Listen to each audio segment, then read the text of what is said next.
स्वागत है आपका वक्त इंडिया में। मैं हूं राजन वैद।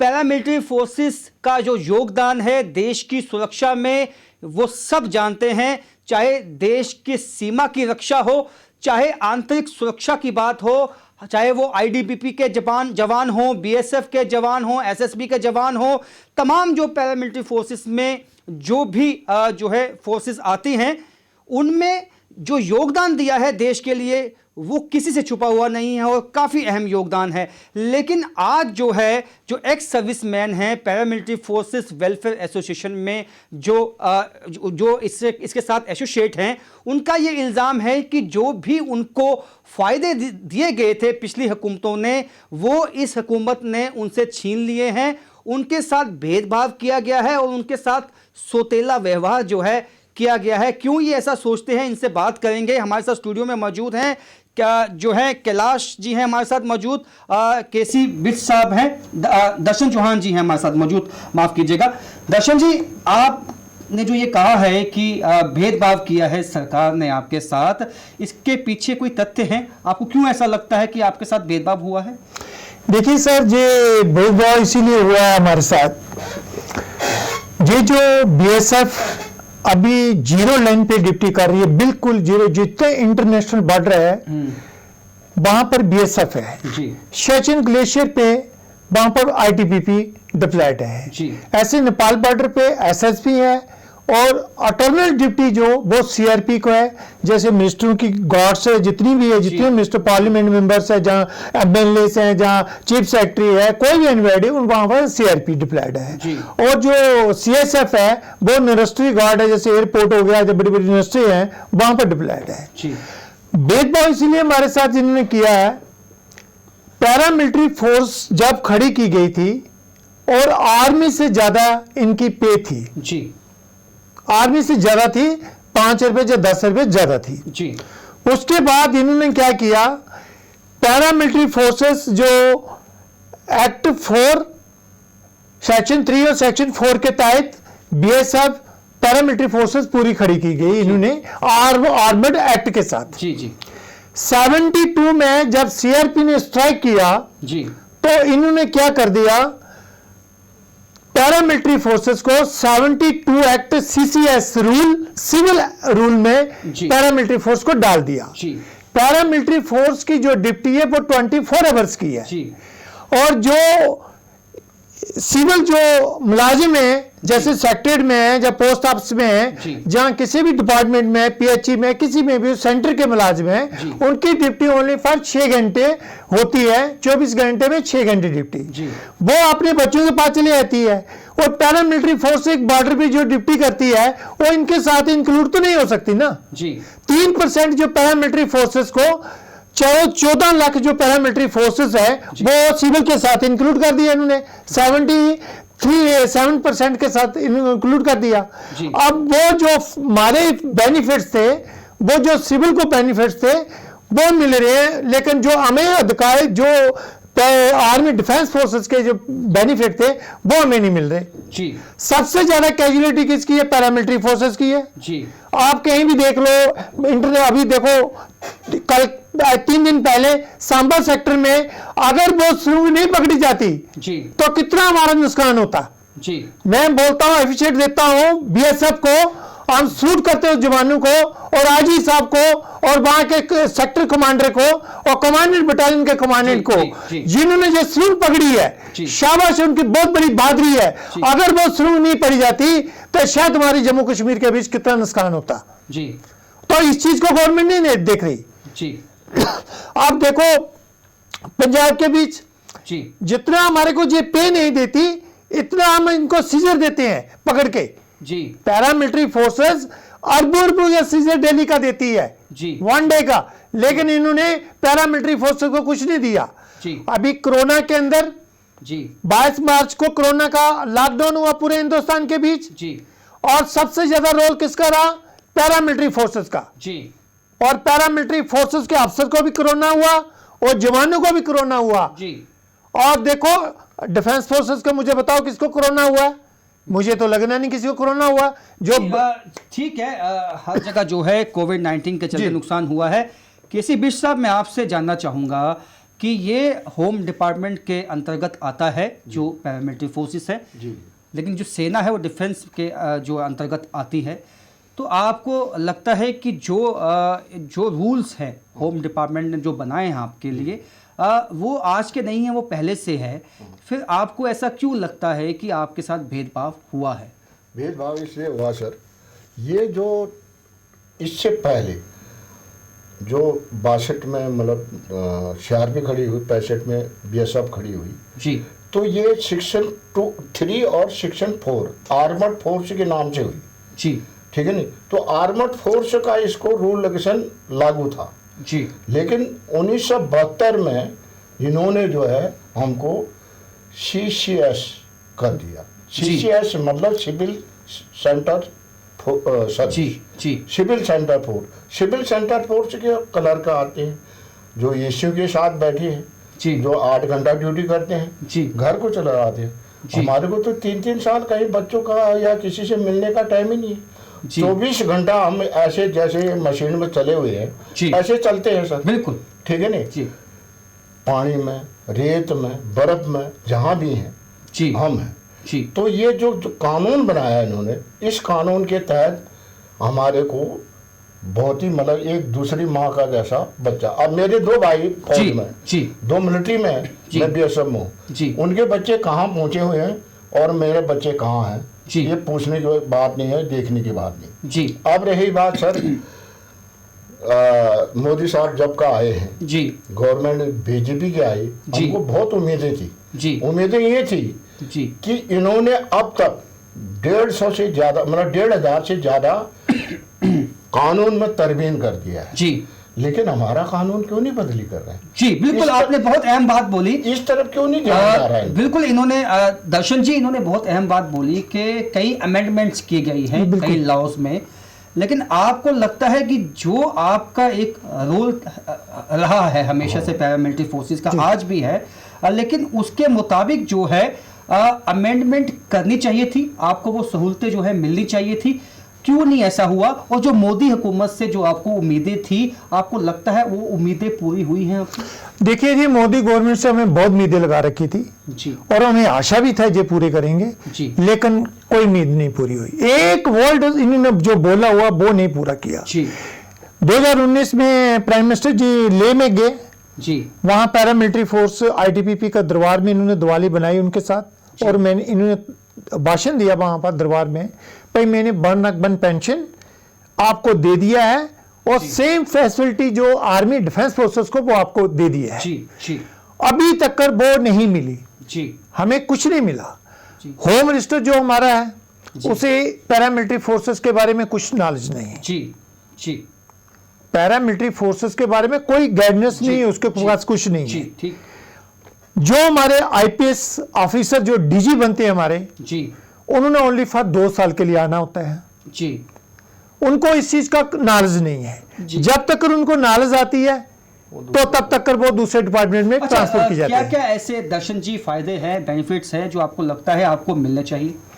देखिए, हमारे जो पेंशन का सबसे बड़ा पेंशन का है डिफरेंस है, डिफेंस फोर्सेस से हमारे से बहुत बड़ा गैप है उसमें। जी, एक तो वो पूरा करना चाहिए, जी, और दूसरा CSD कंटीन सबसे बड़ी है जी, जो सदियों पुरानी चलती आई है, और इनके पीरियड में इन्होंने हमारे को बंद किया है। अच्छा, ये बंद हो गए? हाँ, इन्होंने बंद कर दिया है, अभी दिया है। वजह क्या है इसके पीछे? वजह इसमें क्या है, जो IPS अफसर हैं जी, वो चाहते हैं पुलिस को बेनिफिट जी, मिले, जी, पुलिस जो स्टेट पुलिस है उसको बेनिफिट होना जी। चाहिए। तो इन्होंने एक रूल्स बनाया, सेंटर आर्मर्ड पुलिस कंटीन, जी, उसमें है आप किसी डीलर से डायरेक्ट कनेक्ट कर लीजिए, जी, जहां बेस्ट प्राइस से सामान उठाओ, जी, तो आप उसमें 2% अपना लगा के आप कंटीन सकते हैं। बेच सकते हैं। उससे तो नुकसान होगा, उसकी कीमतें ज्यादा हाँ, होंगी। बिल्कुल बिल्कुल, उससे हमें बहुत ज्यादा लॉस हो रखा है। जी, और इतनी सर्विस करने के बावजूद हमें, जी, हमारे साथ सकेला बार हो, हम एक माँ के 2 बेटे हैं, एक आर्मी के हैं, एक BSF में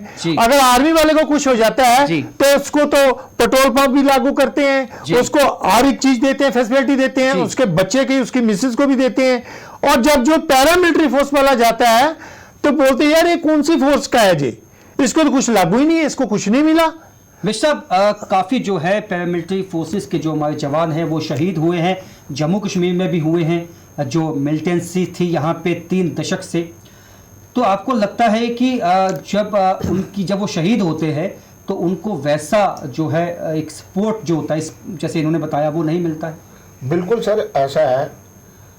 अर्धसैनिक बलों का माँ बाप जो है वो गृह मंत्री है। ये गृह मंत्री के फर्स्ट पॉइंट, देश का राजा जो है वो प्रधानमंत्री जी, ठीक है, लेकिन सेकंड पॉइंट तो गृह मंत्री का आता है जी। तो वो हमारा बाप है, माँ बाप है। हम 3 गृह मंत्रियों के पास पहुंच चुके हैं जी। जब भी गए हैं उन्होंने बोला भाई अंडर प्रोसेस है, ये कागज हमारे पास पड़े हुए। ये कहा जाता है कि अंडर प्रोसेस है। हाँ, अभी ये 2008 से आपका जो है शुरुआत हुई थी, अब से लेकर अब 12 साल हो गए। 12 साल से आपको ये कहा जाता है कि अंडर प्रोसेस है। ठीक है नहीं, और एक्शन कुछ नहीं होता है जी। अब मोदी साहब ने यहाँ तक कहा था, यही मामला बड़ी है जी। इसमें जब आए थे चुनाव से पहले जी। उन्होंने बोला था अर्धसैनिक बलों का आप तो क्या कह रहे, तनख्वाह की फर्क, मैं वर्दी में भी फर्क नहीं रखूंगा जी। ठीक है नहीं, कहाँ जाओ हुआ था। अब ये दर्शन जी ने खुद बोला, दिवाली में क्या बोला उन्होंने बोला सब फैसिलिटी दे दी जी। जब एक देश का जो माँ बाप है उसका कहा एक्शन नहीं होता है देश में, तो किसका कहा पर एक्शन होगा सर? तो ये बिल्कुल आपने सही कहा दर्शन जी, ये बात सही है कि जब पैरामिलिट्री फोर्स के जवान जो है वो सीमा पे होते हैं या सिटी इलाके में होते हैं लॉ एंड ऑर्डर को मेंटेन करने के लिए, वो कभी जो भी है अपनी ड्यूटी को अच्छे से अंजाम देते हैं, बड़े अच्छे ढंग से जो है ड्यूटी निभाते हैं। लेकिन ठीक है, लेकिन उनकी फैमिली भी है, हालांकि कई ऐसे फेस्टिवल आते हैं वो फैमिली से नहीं मिल पाते हैं, लेकिन अगर ऐसा सपोर्ट हो गवर्नमेंट का तो कहीं ना कहीं आपको ये लगता है कि हमारी फैमिली जो है वह उनके लिए हम सुरक्षित भी है और उसके लिए हमने कुछ किया है और हम कुछ पैसा कमा के उनको भेज सकते हैं। तो अब ऐसा क्या आपको लगता है कि जो भेदभाव आपके साथ हुआ है उसका जो असर है कहीं ना कहीं वो आपके मनोबल पे भी होता है? बिल्कुल सर, आप मुझे ये बताइए, सरकार बड़ी होती है या आर्मी बड़ी होती है? जी, सरकार बड़ी है या सर आर्मी बड़ी है? मैंने डेलीगेशन मिला अविनाश राय जी खन्ना के साथ जम्मू के अंदर, बीजेपी के लीडर, हाँ जी, प्रभारी है जम्मू कश्मीर के। उन्होंने क्या वर्डिंग बोली, यार आर्मी वाले आपके अड़ंगा डालते हैं, अच्छा नहीं मानते, वो नहीं होने दे रहे आपका, जो बिल्कुल तैयार बैठा हुआ है लेकिन वो होने नहीं देते, जब भी बात आती है वो आके अड़चन डालती है। मुझे समझ नहीं आती सरकार की, एक आर्मी वाले क्यों डंगा डालते हैं? अच्छा, ये कहा जाता है कि सेना इसमें जो है अड़चन डालती है, लेकिन ये तथ्य नहीं हो सकते हैं क्योंकि सरकार जो है, जो होम मिनिस्ट्री है वो बीजेपी की हुकूमत है केंद्र में, और ये एक अमेंडमेंट लाके इसको कर सकते हैं, लेकिन कहीं ना कहीं मंशा नहीं है। और मंशा क्यों नहीं है ये आप बताएं मुझे। देखिए जी, मंशा उनकी ये नहीं है, जब इलेक्शन होता है तब बोलते हैं हमारे को सपोर्ट करो, हमारे आदमी सपोर्ट करते हैं, वो घर घर जाते हैं, उनके लिए वोट मांगते हैं। अभी एमपी साहब है, एमपी साहब लापता है जी, हमें मिली नहीं आज तक कर। जब पहले इलेक्शन हुआ था और लास्ट में आए तब, अब इलेक्शन हुआ अब तो तब से गायब है, हमें मिलते ही नहीं है। आप जैसे जी बीजेपी का देखो, जहां पे लीडर हैं जितने भी हैं वो नहीं मिलकर राजी, वो उनको एलर्जी है, पता नहीं क्या एलर्जी है सर। नहीं भाई, जहां पर जाए वो जातिवाद है, जहां क्या है मुझे समझ नहीं आ रही इस पॉलिटिक्स के पास में जातिवाद कहां से आ गया। लेकिन मैं यही समझने की कोशिश कर रहा हूं बिष्ट साहब कि आप जो लीडर हैं वो आपको भी जो है वोट बैंक पॉलिटिक्स की तरह जो है इस्तेमाल करते हैं, वोट बैंक समझते हैं आपको। लेकिन अगर वोट बैंक समझते भी तब भी तो काम करते, या उनको लगता है कि अब तो ये रिटायर्ड हो चुके हैं, अब इनका रोल इतना ही है कि ये हमें मदद करें, जब भी इलेक्शन आए तो हमारे लिए वोट मांगे ये लोगों से जाके, इतना ही काम अभी इतने ही बोलते, आगे उसके बाद मिलते ही नहीं हमें। जी बिष्ट साहब बताएं। बिल्कुल नहीं सर, हमारा ये केस जुनूनी है जी, हमारे को, इसीलिए मैं ये दुख से कह रहा हूँ, बुरा मन मानिएगा नहीं जी, देश का मैं भी एक नागरिक हूँ या देश का सिपाही था जी, मैंने आर्मी में भी ड्यूटी करेगी जी, 65 की लड़ाई आर्मी से लड़ी हुई है जी, ये बात नहीं जी। उसके बाद में बीएसएफ में भर्ती हुआ जी, ठीक है ना सर। तो आर्मी का रूल और बीएसएफ के रूल सब जानता हूं मैं जी, इसी वजह से मैंने ये कहा कि इन्होंने जो रूल बदली किया हमारा जी, जो हम आर्मड फोर्स के नाम से तो खड़े होते हैं, भर्ती होते हैं जी, उसके अनुसार हम ड्यूटी करते हैं, उसके अनुसार हमको बेनिफिट नहीं देते जी। इन्होंने हमको रख दिया CCS यानी सेंट्रल सिविल सर्विस। जी। अब सिविल फोर्स का अब हम देखो सर, हम बनते हैं कम से कम 14.5 लाख हमारा जो है रिटायर है। अच्छा, इतने 14 लाख लोग रिटायर हो चुके हैं। हाँ, जी, जी, जी, तो ये फायदा पहुंच सकता है अगर अमेंडमेंट लाई जाती है। जी। अच्छा, 14.5 लाख ही ऑन सर्विस है, हो गए 30 लाख। जी। 30 लाख आदमी के साथ ये इतना भेदभाव हो रखा है कि जैसे ये दूसरी माँ के बेटी। जी। अच्छा दर्शन जी, मुझे ये बताएं, जो आपने 1 रैंक 1 पेंशन का जो आपसे वादा किया गया था, ये कब किया गया था और आपको लगता है बीजेपी ने भी आपको ठगा है? बिल्कुल जी, बिल्कुल। अगर इन्होंने वादा किया है तो उसको पूरा करना चाहिए। जब मोदी जी आप जगह प्रचार करते हैं, पैरामिलिट्री फोर्सेस में जाके दीपावली बनाते हैं, वहां पर बोला है उन्होंने, तो उसके बाद फिर क्यों नहीं करते जी? हम चाहते हो ठीक है, आपके पास पैसा नहीं, गवर्नमेंट के पास पैसा नहीं है, तो एक CSD कैंटीन क्यों बंद किया? हमारी मेन चीज जो वो क्यों बंद किया आपने, जो आज से 1965-1962 से चलती आ रही है, आज तक किसी ने बंद नहीं किया। कांग्रेस की कितने साल गवर्नमेंट रही है, उन्होंने बिल्कुल बंद नहीं दिया। जब जो राजनाथ सिंह जी गृह मंत्री बने हैं वो तब से ये बंद है। अच्छा, उससे पहले मिलती थी। अच्छा, और 8 साल 7 साल पहले मिलती थी हमें जी, और पूरे भारतवर्ष के अंदर थी। अभी भारतवर्ष के बीच बिल्कुल बंद कर दिया है। सेंट्रल आर्मेड पुलिस का सामान उठाओ, उसका क्या करना, हमने वही बेस्ट बाजार प्रेस से ले लो या किसी होलसेल की दुकान से ले लो, सेम रेट है, और उल्टा वहां पर हमारे वो 2% लगाते हैं। जी। तो हमें दुख जितना है, अगर ठीक है आपके पास पैसा नहीं है, कुछ नहीं, हम नहीं मांगते, जबरदस्ती नहीं है, पूरे भारतवर्ष को पता है सबसे ज्यादा मेरे जवान शहीद हो रहे हैं। आज भी पुलिस का आदमी एक शहीद हुआ है। और कितना नुकसान पैरामिलिट्री फोर्सेस उठा रही। सबसे पहले बॉर्डर मिलिटेंसी, हमने जो पंजाब की मिलिटेंसी में कितना हमारा BSF का नुकसान हुआ और CRP का, उसका स्टेटस कौन ले गए? पुलिस वाले। तब भी हम चुप कर रहे बैठे। अभी जम्मू कश्मीर के अंदर कब की मिलिटेंसी चल रही है? छत्तीसगढ़ के अंदर 40 आदमी CRP के शहीद हुए थे, कोई मिनिस्टर, कोई किसी ने कुछ नहीं बोला। और प्रेजेंट मिसाल में आपको देता 2016 की, जो सांबा सेक्टर, हीरानगर सेक्टर में गुरनाम सिंह आरसपुरा का लड़का शहीद हुआ, पाकिस्तान ने स्नैपर के साथ शहीद किया। आज तक उसके परिवार को स्टेट गवर्नमेंट ने एस ग्लेशियर जो स्टेट गवर्नमेंट का वो नहीं दिया। अच्छा, और मैंने लेफ्टिनेंट गवर्नर से रिक्वेस्ट किया जी, और वहां कहां उसकी अड़चन है? जब आप लॉन्च करते हो, ये doctor Nirmal Singh deputy CM था और इसने उसके संस्कार पर बोला भाई आप पैसा लेना चाहते हो या क्या, नौकरी चाहिए? उन्होंने बोला मुझे नौकरी चाहिए। ना तो उसको स्टेट की नौकरी दिया इन्होंने, ना अभी तक वो पैसा दिया है।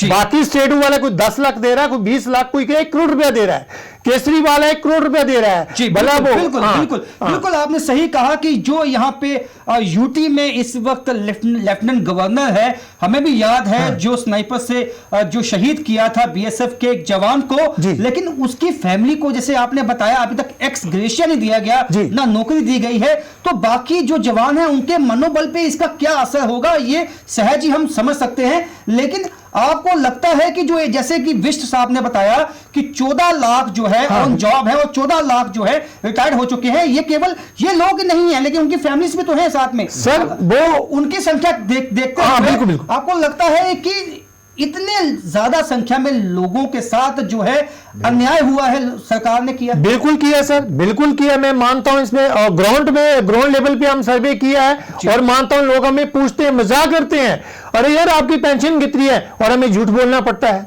क्यों? हमें शर्म आती है। एक सिपाही मेरा उसकी 9,000 रुपए बेसिक पेंशन है, और आर्मी का सिपाही की पेंशन 18,000 बेसिक पेंशन है, और 18 DA लगा लो आप जी।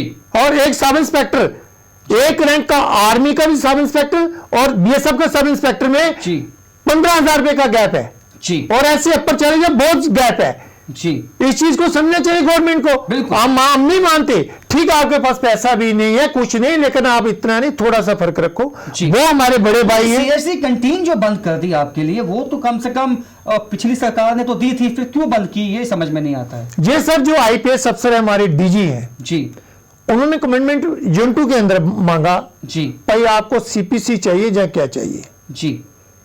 इन्होंने लालच दिया जी, पुलिस, स्टेट पुलिस को बेनिफिट देने के लिए जी, और कमांडेंट क्या करता है यूनिट का, उसको पता है अगर मैंने इनकार किया अफसर को, जी, आईजी को, डीआईजी को इनकार किया, नेक्स्ट ऑफ प्रमोशन मेरी होनी बंद हो जाएगी। जी बिल्कुल। उन्होंने कमेंट दे दिए जी हमें सीपीसी चाहिए, जवानों को नहीं पूछा। जी, अभी भी सर्वे करें आप ग्राउंड के बीच और सब जवान बोलेंगे हमें सीएसडी कैंटीन चाहिए। जी, और इन्होंने सर्वे अपने से बनाकर भेज दिया और वहां से अप्रूवल हो गई।